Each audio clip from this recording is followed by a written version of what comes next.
What is up, people of the YouTube land? I am Awsome2464, you are my viewers, and this is a new series I like to call Awesome Opinions, where, basically, I just give my opinion on a certain topic. That's pretty much it. And it's all just my personal opinion, based on some facts, and just ultimately depends on the topic. And for this first episode, I'm going to go on a little topic that many people on the internet and the gaming community have been asking themselves. And that is, will there be a Five Nights at Freddy's 4? Or rather, any other game in the series? Now, a lot of people have been explaining both ways. That there will and there won't. Both for kind of the same but different reasons. My personal opinion is I personally don't think there's going to be one anytime soon. But, I mean, again, it is ultimately up to Scott's choice, but it's just, I personally don't think there is a need for another Five Nights at Freddy's game. Now, I know some of you are probably going to be like, oh, you're such a hater, you think the game sucks. No, I don't. I love the series to death. It is amazing, really well thought out. The art style, the overall story of it, I mean, it's a great series. I have loved this series ever since I found out about it in August. But, I mean, based on the third game, I really don't think that a new one is necessary. Alright, now I'm going to get into some spoilers of the third game, or pretty much the whole series as a whole, so spoiler alert there, but you know what, I'm pretty sure most people know this stuff by now anyway, but just a heads up. Alright, so, based on how the third game ended, with the Purple Man, whether or not you have the good ending or the bad ending, you have the Purple Man ultimately entering Springtrap and dying from Springtrap, but which is ultimately just how pretty much showing that Springtrap is possessed by Purple Man, but at the same time, he only goes into the suit because he's being tortured by the souls of the 5 children he murdered, or 5 of the children he murdered. There most likely could have been more, but that's beside the point. Where was I going with that? Oh yeah, the children were torturing him and pretty much tormenting him into the suit, ultimately just causing his death. So that in itself shows that the children are sort of at peace for killing their murderer. But if you get the good ending of the game, and if you don't know how to get the good ending of the game, basically there are a whole bunch of hidden mini games you can play throughout the game, which just the fact there are hidden mini games in this game shows that Scott Cawthon put a lot of detail into it. But what's even better is that these hidden mini games, at first they just look like normal mini games you can play, have no meaning. But they do have meaning, because you can pretty much fall out of the map on each game. And ultimately, if you play everything correctly, you can save the lives of, well, not necessarily the lives, the souls of the dead children. Yeah, the way you do that, if you don't know, is it would take too long to explain how to do each one, but basically, you play a BB game, which ultimately gives you a balloon, which activates balloon platforms hidden throughout the other games. Then you play the Mangle game, which will ultimately take you to a different path, where you can collect a cake. Then you can play the Balloon Boy game again, and take a new path with balloons, and give the cake to one of the crying, dead souls. Then that's one child. Then you can do the same thing with a Chica minigame, where you take a different path through balloons, and you can save another child by giving them cake. Then there's a game with Golden Freddy and Springtrap, most likely set at Fredbear's Diner, but that's a theory within itself. Then just take a whole bunch of random crazy paths to get to another child. And finally, there's this weird distorted game with Shadow Bonnie, consisting of all the other maps, that ultimately take you to the 4th child. Then you do one more mini game, then you go in to some party, there are the 4 children already saved, then you give the cake to one more child at the end, which is ultimately supposed to represent Golden Freddy. Because the 4 you saved were based off Freddy, Bonnie, Chica, and Foxy.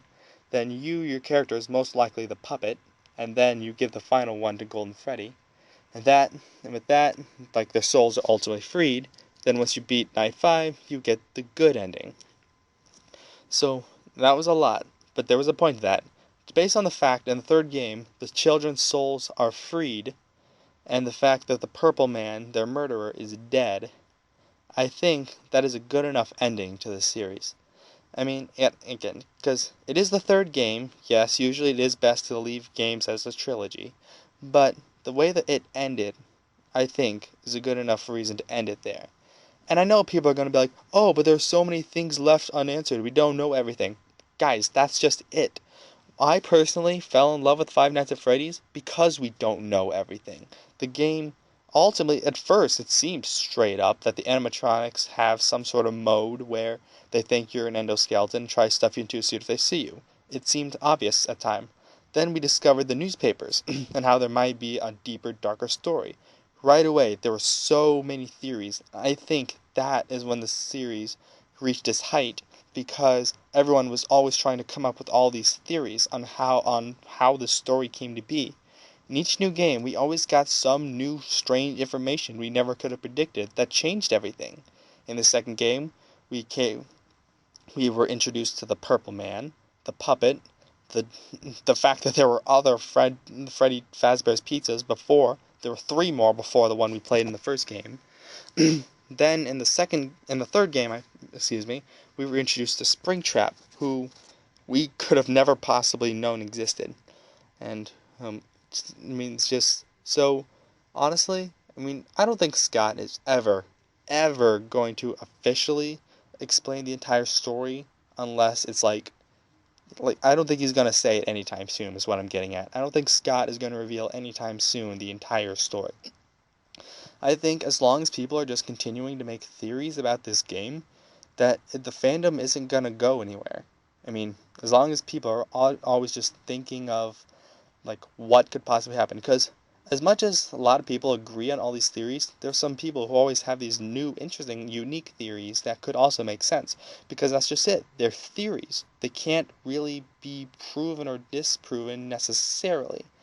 Some obviously can. Some theories are just straight out ridiculous. I've heard some straight out ridiculous theories, but they're theories that they're not necessarily true. And just the fact that Five Nights at Freddy's 2 is a prequel, that is technically a theory, because as far as I know, Scott himself never confirmed it.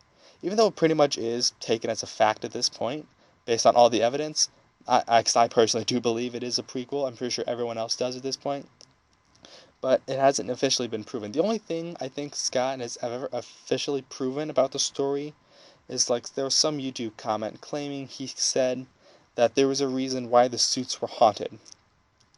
I think the most he ever confessed about the story is that the animatronics in the first game were haunted. That's the most I think he ever heard. But all in all, I think because honestly, again, I do love this series, and Scott did a good job at them, but you know what? I have been playing a lot of his older games, and I have to say, they are amazing. They're nothing really compared to Five Nights at Freddy's, but you know what? They're not too bad. I'd highly recommend playing some of his older games.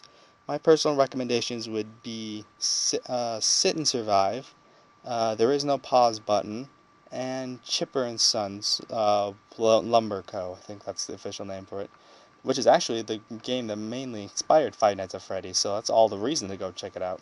But yeah, I think he's at that point, Scott Cawthon is at that point, where he could pretty much make any game he wanted and people would be interested in it.